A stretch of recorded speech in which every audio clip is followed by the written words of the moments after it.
Welcome to A Year of War and Peace. I'm your host, Brian E. Denton.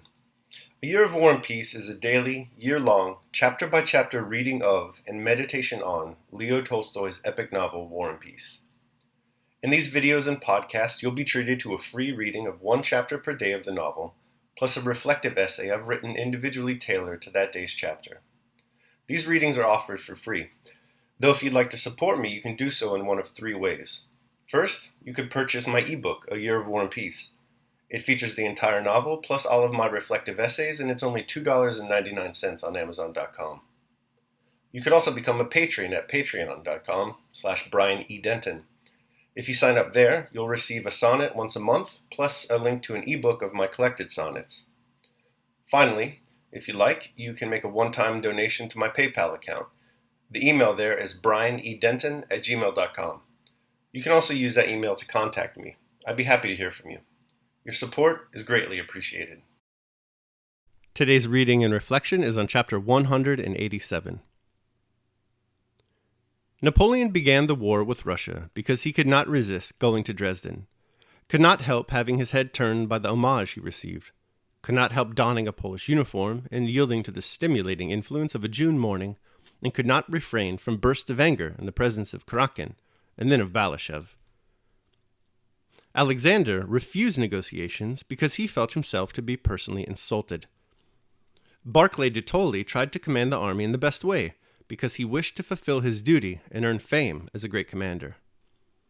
Rostov charged the French because he could not restrain his wish for a gallop across a level field, and in the same way the innumerable people who took part in the war acted in accord with their personal characteristics, habits, circumstances, and aims. They were moved by fear or vanity, rejoiced or were indignant, reasoned, imagined that they knew what they were doing, and did it all of their own free will. But they all were involuntary tools of history, carrying on a work concealed from them but comprehensible to us.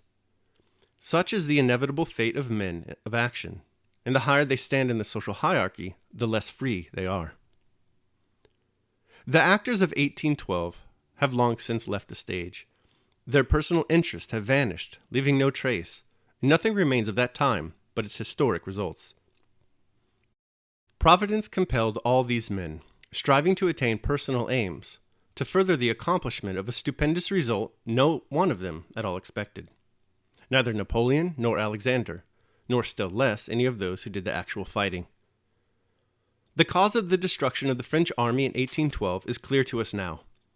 No one will deny that that cause was, on the one hand, its advance into the heart of Russia late in the season, without any preparation for a winter campaign, and, on the other, the character given to the war by the burning of Russian towns and the hatred of the foe this aroused among the Russian people. But no one at that time foresaw, what now seems so evident, that this was the only way an army of 800,000 men, the best in the world, and led by the best general, could be destroyed in conflict with a raw army, half its number, and led by inexperienced commanders, as the Russian army was. Not only did no one see this, but on the Russian side every effort was made to hinder the only thing that could save Russia, while on the French side, despite Napoleon's experience and so-called military genius, every effort was directed to pushing on to Moscow at the end of the summer, that is, to doing the very thing that was bound to lead to its destruction. In historical works on the year 1812, French writers are very fond of saying that Napoleon felt the danger of extending his line, that he sought a battle, and that his marshals advised him to stop at Smolensk, and of making similar statements to show that the danger of the campaign was even then understood. Russian authors are still fonder of telling us that from the commencement of the campaign, a Scythian war plan was adopted to lure Napoleon into the depths of Russia, and this plan some of them attribute to Fuel, others to a certain Frenchman, others to Toll, and others again to Alexander himself, pointing to notes, projects, and letters which contain hints of such line of action. But all these hints at what happened, both from the French side and the Russian, are advanced only because they fit in with the event. Had that event not occurred, these hints would have been forgotten, as we have forgotten the thousands and millions of hints and expectations to the contrary, which were current then, but have now been forgotten. There are always so many conjectures as to the issue of any event that however it may end, there will always be people to say, "I said then that it would be so." quite forgetting that amid their innumerable conjectures, they were quite to the contrary effect. Conjectures as to Napoleon's awareness of the danger of extending his line, and, on the Russian side, as to luring the enemy into the depths of Russia, are evidently of that kind, and only by much straining can historians attribute such conceptions to Napoleon and his marshals, or such plans to the Russian commanders. All the facts are in flat contradiction to such conjectures. During the whole period of the war, not only was there no wish on the Russian side to draw the French into the heart of the country, but from their first entry into Russia, everything was done to stop them. Not only was Napoleon not afraid to extend his line, but he welcomed every step forward as a triumph, and did not seek battle as eagerly as in former campaigns, but very lazily. At the very beginning of the war, our armies were divided, and our sole aim was to unite them, though uniting the armies was no advantage if we meant to retire and lure the enemy into the depths of the country. Our emperor joined the army to encourage it to defend every inch of Russian soil and not to retreat. The enormous Drissa camp was formed on Fuel's plan, and there was no intention of retiring farther. The emperor reproached the commanders-in-chief for every step they retired. He could not bear the idea of letting the enemy even reach Smolensk. Still less could he contemplate the burning of Moscow. And when our armies did unite, he was displeased that Smolensk was abandoned and burned without a general engagement having been fought under its walls. So thought the emperor, and the Russian commanders and people were still more provoked at the thought that our forces were retreating into the depths of the country. Napoleon, having cut our armies apart, advanced far into the country and missed several chances of forcing an engagement. In August, he was at Smolensk and thought only of how to advance farther, though as we now see, that advance was evidently ruinous to him. The facts clearly show that Napoleon did not foresee the danger of the advance on Moscow, nor did Alexander and the Russian commanders then think of luring Napoleon on, but quite the contrary. The luring of Napoleon into the depths of the country was not the result of any plan, for no one believed it to be possible. It resulted from a most complex interplay of intrigues, aims, and wishes among those who took part in the war, and had no perception whatsoever of the inevitable, or of the one way of saving Russia. Everything came about fortuitously. The armies were divided at the commencement of the campaign. We tried to unite them with the evident intention of giving battle and checking the enemy's advance, and by this effort to unite them while avoiding battle with a much stronger enemy and necessarily withdrawing the armies at an acute angle, we led the French on to Smolensk. But we withdrew at an acute angle, not only because the French advanced between our two armies, the angle became still more acute, and we withdrew still further. Because Barclay de Tolly was an unpopular foreigner disliked by Bagration, who would come under his command, and Bagration, being in command of the Second Army, tried to postpone joining up and coming under Barclay's command as long as he could. Bagration was slow in effecting the junction, though that was the chief aim of all at headquarters, because, as he alleged, he exposed his army to danger on this march, and it was best for him to retire more to the left and more to the south, worrying the enemy from flank and rear and securing the Ukraine recruits from his army. And it looks as if he planned this in order not to come under the command of the detested foreigner Barclay, whose rank was inferior to his own. The emperor was with the army to encourage it, but his presence and ignorance of what steps to take, and the enormous number of advisors and plans, destroyed the army's energy, and it retired. The intention was to make a stand at the Drissa camp, but Paolucci, aiming at becoming commander-in-chief, unexpectedly employed his energy to influence Alexander, and Fuel's whole plan was abandoned and the command entrusted to Barclay. But as Barclay did not inspire confidence, his power was limited. The armies were divided, there was no unity of command, and Barclay was unpopular. But from this confusion, division, and the unpopularity of the foreign commander-in-chief, there resulted on the one hand indecision and the avoidance of battle, which we could not have refrained from had the armies been united and had someone else instead of Barclay been in command, and on the other, an ever-increasing indignation against the foreigners and an increase in patriotic zeal. At last the emperor left the army, and as the most convenient and indeed the only pretext for his departure, it was decided that it was necessary for him to inspire the people in the capitals and arouse the nation in general to a patriotic war. And by the visit of the emperor to Moscow, the strength of the Russian army was trampled. He left in order not to obstruct the commander-in-chief's undivided control of the army, and hoping that more decisive action would then be taken, but the command of the armies became still more confused and enfeebled. Benningsen, the Tsarevich, and a swarm of adjutants general remained with the army to keep the commander-in-chief under observation and arouse his energy, and Barclay, feeling less free than ever under the observation of all these eyes of the emperor, became still more cautious of undertaking any decisive action and avoiding giving battle. Barclay stood for caution. The Tsarevich hinted at treachery and demanded a general engagement. Lubomirski, Brunitsky, Wallachy, and the others of that group stirred up so much trouble that Barclay, under pretext of sending papers to the emperor, dispatched these Polish adjutants general to Petersburg and plunged into an open struggle with Benningsen and the Tsarevich. At Smolensk, the armies at last reunited, much as Bagration disliked it. Bagration drove up in a carriage to the house occupied by Barclay. Barclay donned his sash and came out to meet and report to his senior officer Bagration.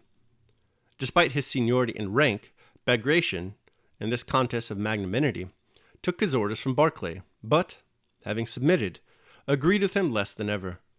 By the emperor's orders, Bagration reported directly to him.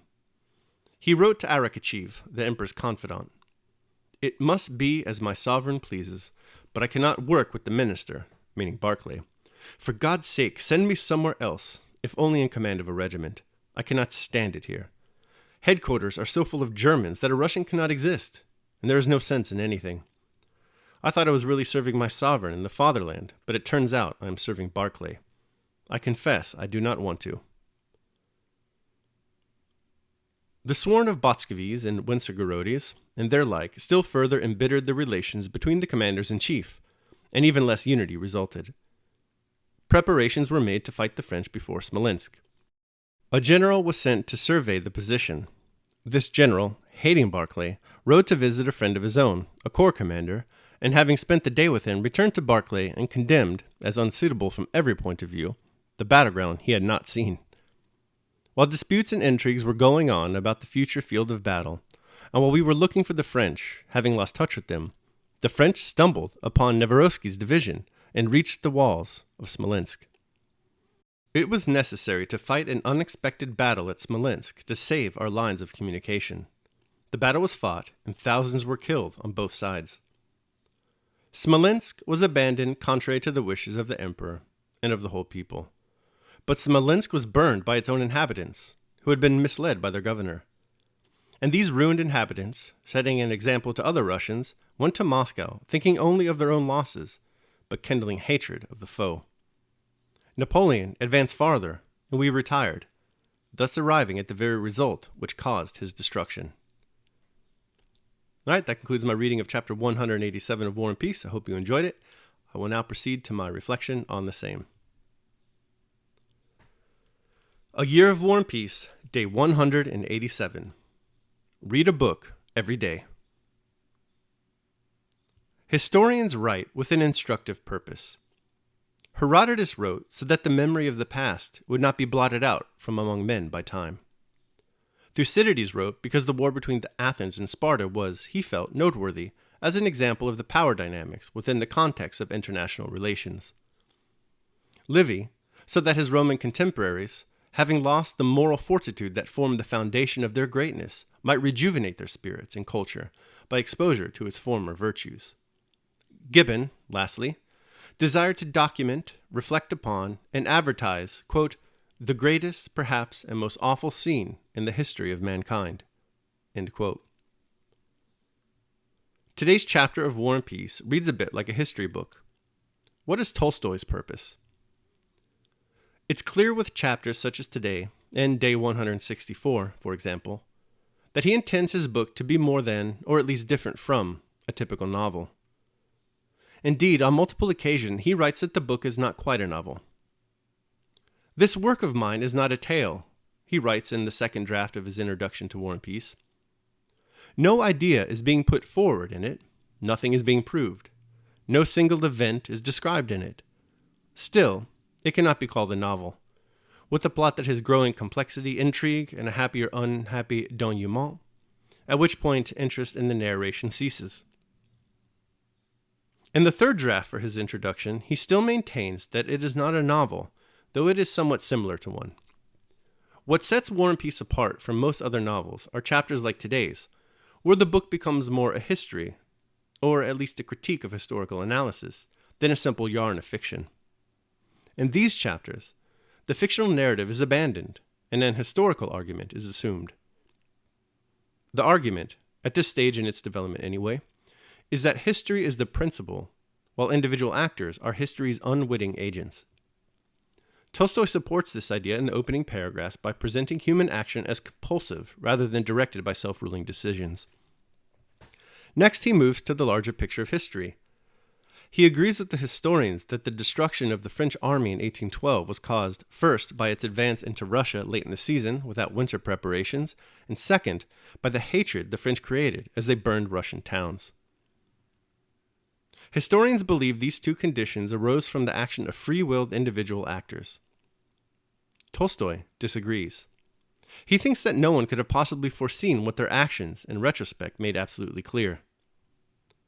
Not only did no one see this, he writes, but on the Russian side, every effort was made to hinder the only thing that could have saved Russia, while on the French side, despite Napoleon's experience and so-called military genius, every effort was directed towards pushing on to Moscow at the end of the summer, that is, to doing the very thing that was bound to lead to its destruction. This chapter, and the ideas found in it, are mere overture to Tolstoy's deeper historical analysis found later in the second epilogue. Despite all the words he devotes to history here, however, the majority of the book still follows the general conventions of fiction. Imagined characters engaging in action and conflict with themselves and others against a backdrop of plot and setting.